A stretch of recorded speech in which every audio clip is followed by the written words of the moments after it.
Saudara, untuk terus menjaga dan merawat semangat kemerdekaan, Forkopimcam atau Forum Komunikasi Pimpinan Kecamatan Pinturi Gayo bersama para tokoh adat dan masyarakat melakukan upacara bersama di Tugu Monumen Radio Rimba Raya.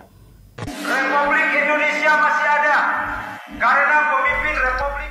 Pemerintah Kecamatan Pinturi Gayo benar meriah melakukan upacara di Tugu Sejarah Radio Rimba Raya bersama seluruh Forkopimcam, tokoh adat, tokoh agama, tokoh pemuda, dan berbagai elemen masyarakat lainnya.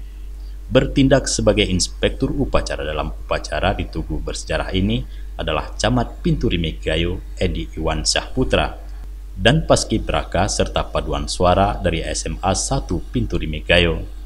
Upacara di Tugu Radio Rimba Raya juga menjadi kegiatan perdana untuk peringatan HUT RI yang dilakukan oleh pihak Forum Pimpinan Kecamatan Pinturi Gayo.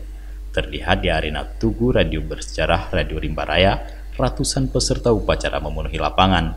Bahkan warga sekitar tak ketinggalan untuk hadir pada peringatan HUT RI ke-78 di Tugu tersebut.